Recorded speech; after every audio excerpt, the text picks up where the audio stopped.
Hi అండి. నమస్తే. Welcome back to our YouTube channel cooking recipes with Swathi. ఎలా ఉన్నారు అందరూ?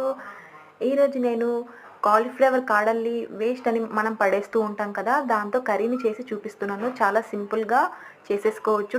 చాలా టేస్టీగా కూడా ఉంటుంది. ఒకసారి మీరు కూడా ట్రై చేయండి. దీనికోసం ముందుగా ఒక ప్యాన్‌ని పెట్టుకొని ఆయిల్‌ని వేసుకొని సన్నగా తరిగి పెట్టుకున్న ఆనియన్స్, పచ్చిమిర్చి, టొమాటోని వేసి బాగా మగ్గనివ్వాలి. అలాగే కొంచెం సాల్ట్ అండ్ రెడ్ చిల్లీ పౌడర్‌ని యాడ్ చేసుకోవాలి. కాలీఫ్లవర్ కాడల్ని ఇలా చిన్న పీసెస్‌లా కట్ చేసుకొని వేసేసుకొని బాగా మగ్గనిచ్చి మూతను పెట్టి ఫ్రై అవ్వనివ్వాలి వీటిని. ఇలా ఫ్రై అయిన తర్వాత దీనిలోకి మసాలాని యాడ్ చేసుకోవాలి. అంతేనండి, సింపుల్ అండ్ ఈజీ. ఒక వేస్ట్ ఐటెమ్ నుంచి బెస్ట్ కర్రీని తీసుకొచ్చాను. ఈ వీడియో నచ్చితే లైక్ చేయండి. సబ్స్క్రైబ్ చేయడం మాత్రం అస్సలు మర్చిపోవద్దు.